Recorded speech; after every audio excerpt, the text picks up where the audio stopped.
That body's my faith, dipped in kerosene. My name is Sylo. I'm a Toronto-based artist, or I'm an artist from Toronto, but I'm based now in Mexico City.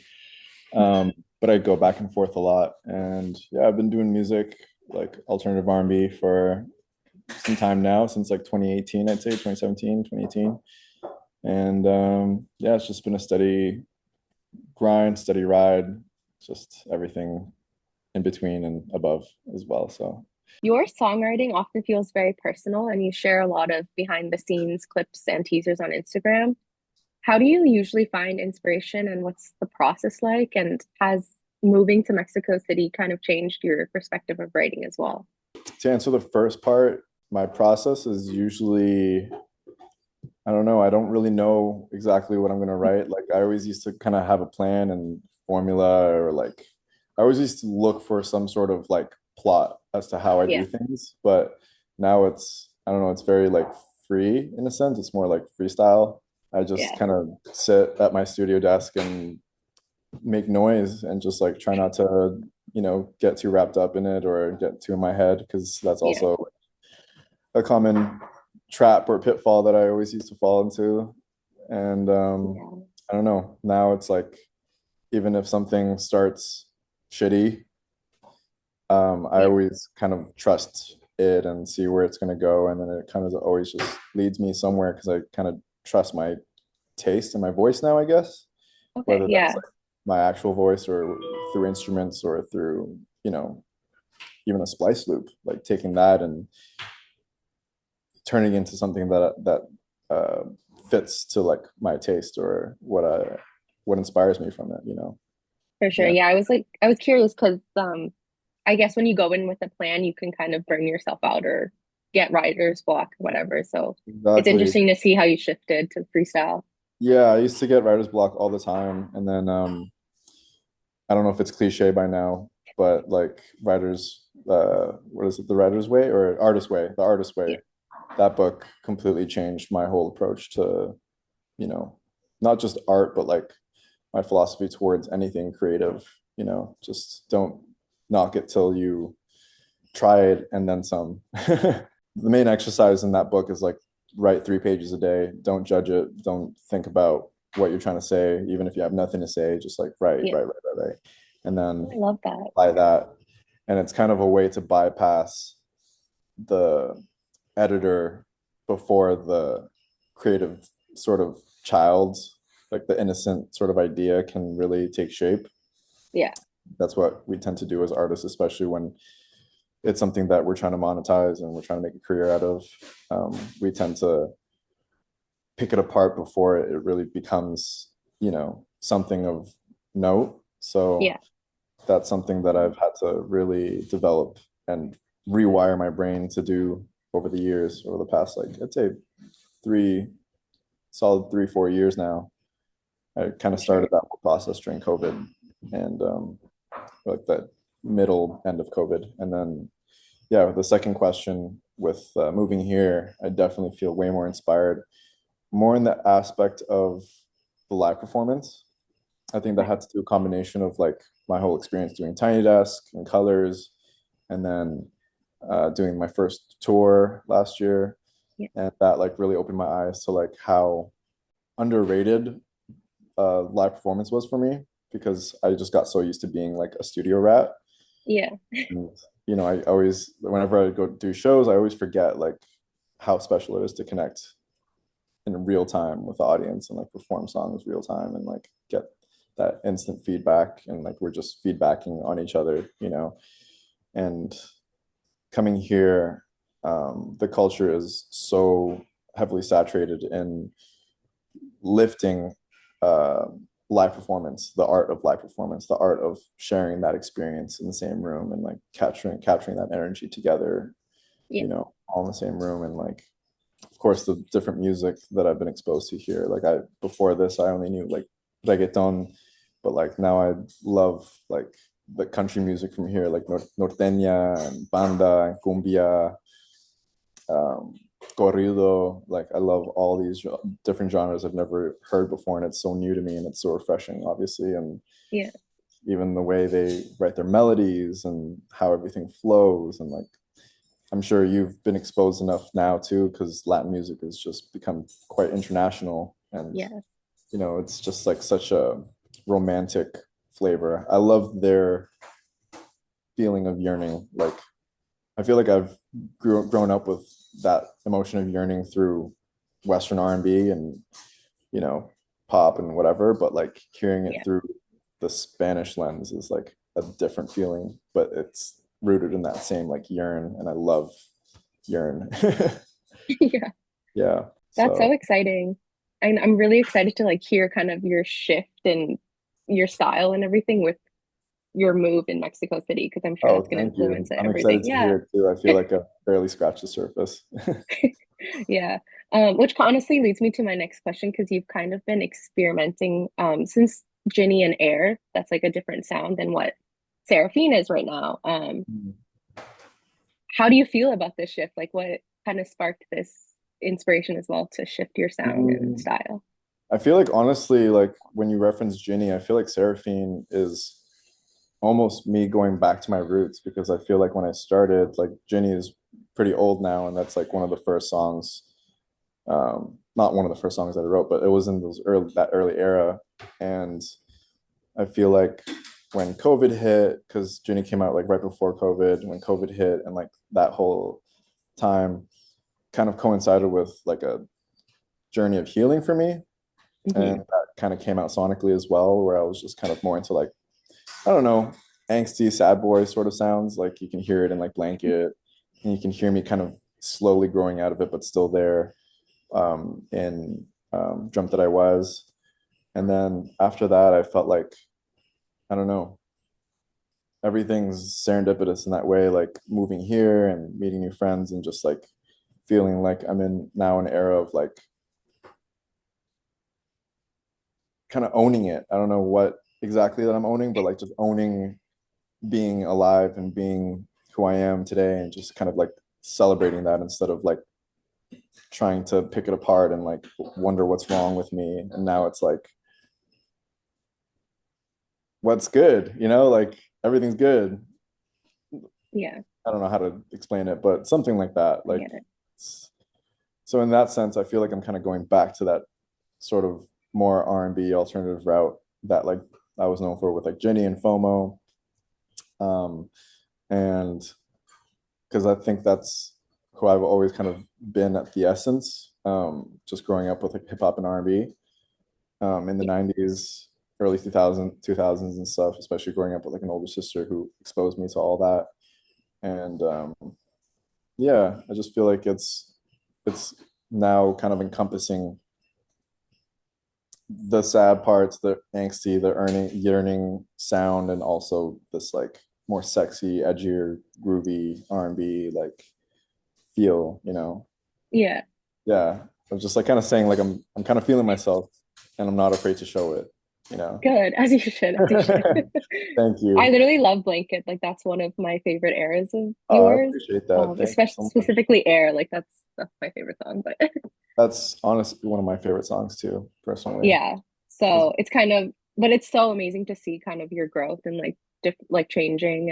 And I know with like Do You Like It, you had mentioned that it came from a place like after grieving your breakup.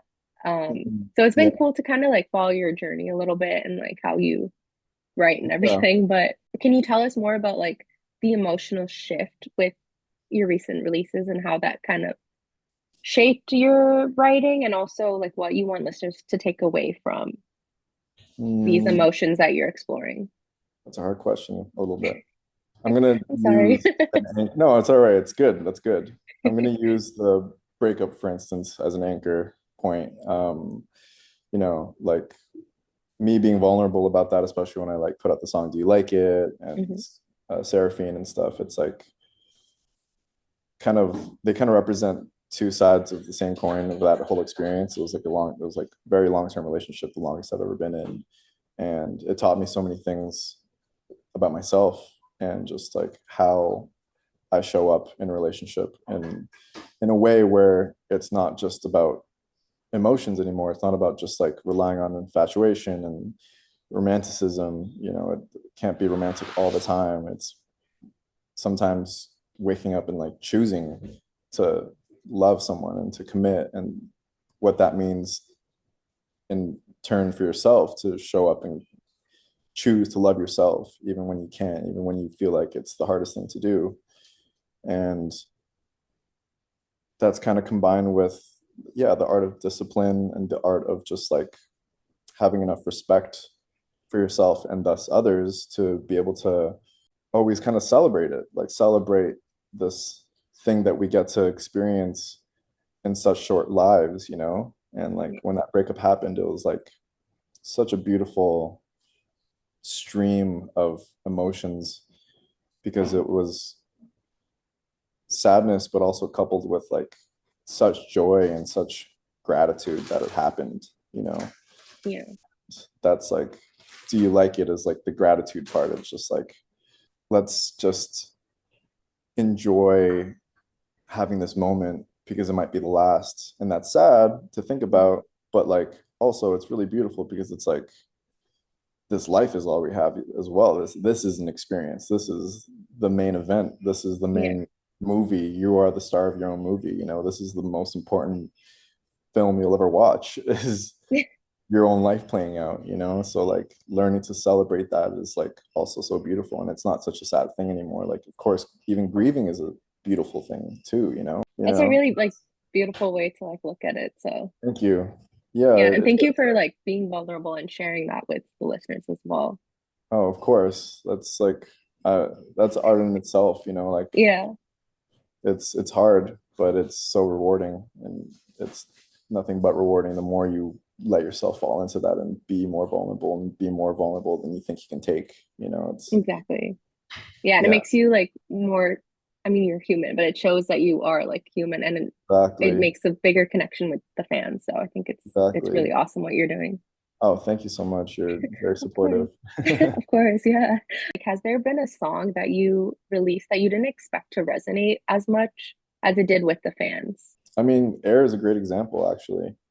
Air was such a Yeah. personal song for me because that was the song to end sort of like all writer's block for me. That was like a very big epiphany point for me. Because I realized that writer's block isn't the problem. It's my relationship to the writer's block that's Mhm. continually perpetuating it.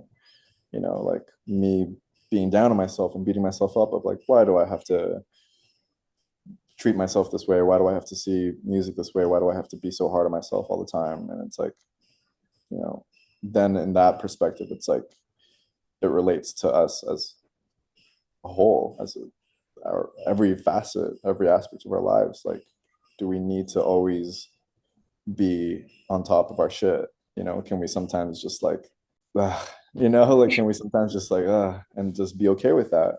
Can we Yeah. sometimes lie on the couch and do nothing and be okay with it and brain rot and whatever? Like, does everything have to be so like, let's go, let's go, let's go? Like, Yeah.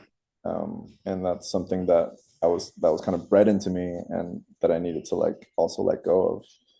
And Air was like that song for me of like, fuck this, I'm letting go. Like I'm Yeah. just gonna lay it out all on the table. And that was one of the few songs I've ever written where it truly felt therapeutic. And like I wrote and recorded that whole song in like 2 days in a hotel room in Oh, LA and at the Westin Hotel. Um and I was with two of my best friends who were also staying with me, and they'd go out and do stuff and I'd be like, no, I need to get this out, okay. and like Yeah. so when I released that song, I had no expectations, but I knew there was something special about it, and the feedback that I get from it, I'm really glad that people do resonate, sort of relatively the same as I did. But obviously, I really love and appreciate the fact that whoever that song does resonate with, they also have their own story with it. They have their own. It's theirs in a way, Yeah. It's that song. It's your song, and you have your special place with it. So that's something that I really am grateful for, that I get to do this.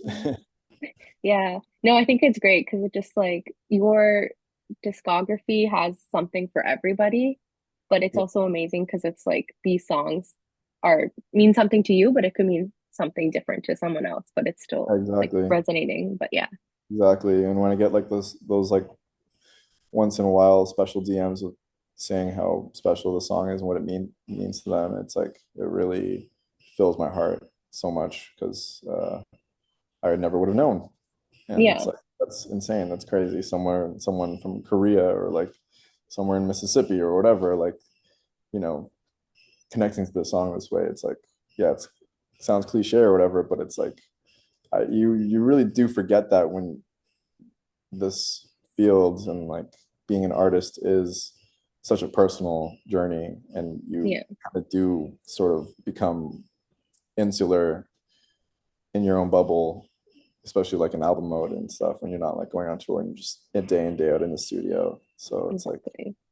yeah, but I want to incorporate that more with my creative process of just being more back and forth with the audience and just like kind of taking everyone with me for the journey and like doing that through, Yeah. you know, vlogs and doing more BTS stuff and just showing more songs on like TikTok as demo versions or like if I just have like a 20-second segment that I worked on but I'm super excited about, like I want to be less afraid to also share stuff like that. Yeah.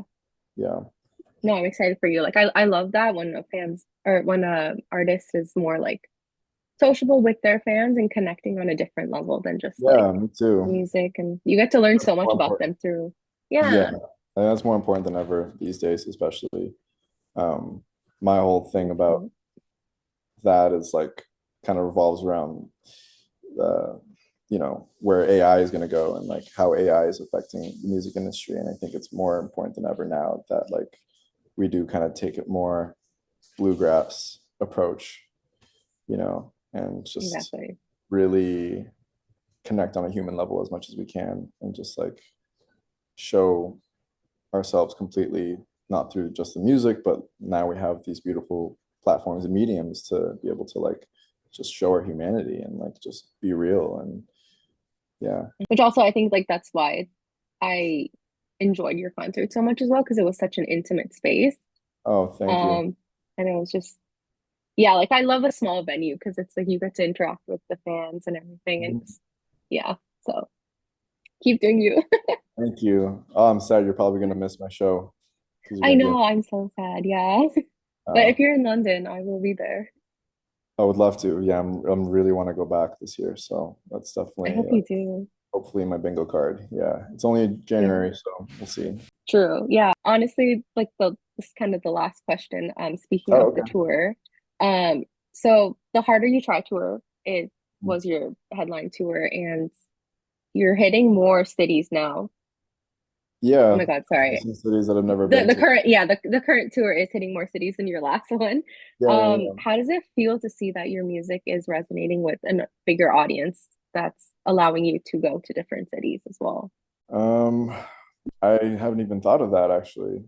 Um, I mean, yeah, again, it's a surreal feeling to know that like my music is preceding me in places that I never even dreamed of visiting. And you always forget that like there are just people out there in different cities and different towns and living lives that are like so that you can't even imagine, you know? So like that just makes me glad that I get to have the privilege to be able to like experience something that connects us and Yeah, hopefully to even meet them and talk to them and even get to like know, you know, what walks of life they're from and, you know, race, creed, gender, color, whatever, like to just connect on that level again and just like take all that and put it inside and put it back out in the world, yeah, you know? literally so So, exciting. Yeah, yeah, and that's the beauty of it. Like it's obviously like not easy to be an artist these days, and there's ups and downs, and it's really tough, especially on your mental health. But when you kind of like exhaust, as for me, like this is just from my experience, when you kind of just exhaust the self-saboteur and you kind of just like keep doing it, just keep doing it, just keep showing up and just keep doing it, it really, the dividends are beyond your dreams, you know? And it's like, yeah, I forget that sometimes though, but it's like there's nothing else I'd rather do. Like it's really, it's just an awesome thing that like we Yeah. get to do this. Oh, it's only the start. Like you did Tiny Desk, you're doing a like bigger tour now. Like this is just the Yeah, beginning. for Like, sure. And I felt like 2025 was like a huge year of like transition. You know, like I think that was the year where I had the least amount of like output, but I guess it was just really needed because it was, you know, coming off the top of last year, like coming off the breakup and then moving to a new country and rediscovering myself, you know, in a foreign place where like I still hardly can't figure out the language because the Spanish is really hard. I don't know, 2026 is like I really needed that experience to like I feel so ready to have this consistency that I've always been looking for because I'm not really like fighting myself anymore. You know, I always yeah, felt like you need to be consistent, you need to do this, you need to be better, better, better, better, better. And like I feel like I kind of exhausted that part of myself. And I now found myself in a place where it's like just doing it for the sake of doing it. It's yeah, just aspiration, you know. for sure. Yeah. Aspiration completely blinds out motivation and ambition, you know, because that's all like Hmm. future tense of just like I'll like myself better when I'm there. I'll be happy when I'm there. I'll someday, someday, someday. But like Yeah. aspiration, it's just like this is just what I do. It's just what I do. That's it. 100%. It's simple. It's just so simple. It's just what I do, and you just do it. Yeah. And if you are fighting yourself on that, then figure out why you're fighting yourself. Figure out why you're resisting doing the thing that you always wanted to do. And Yeah. once you figure that out, it's like 8 hours goes by, and you feel like a child just mashing silly putty together, and you're like, Yeah. "Haha, look what I made!" And it's like, I don't care what other people think. Of course, I do, on a relative sense, like in terms of like you know trying to grow a career and whatever. But like for a very personal level now, for me, it's like Yeah. again just showing up and just loving every minute and just finding the joy and just being and just creating. You know, yeah, Exactly. Yeah. You need to love what you're doing and be happy with what you're putting out before you yeah, can put it exactly. out. Yeah. With that though, is there anything that you want to like tease or like any exciting projects coming up besides the tour that you want to kind of I tease? mean, I did kind of give myself the unrealistic goal of like trying to do somewhat of a full length or maybe even just like an EP with perhaps a deluxe version of it later on before the tour. Yeah. Because it is kind of strange for me to like go on tour after my last tour when it was coming off the last project. And this time it's just like, you know, I've only put out like 3 songs in Yeah. 2025. And so I kind of had that unrealistic goal, but I'm giving myself this time and space to breathe and to give everything that I've experienced that respect to really just soak it in and just like take my time with it. For sure.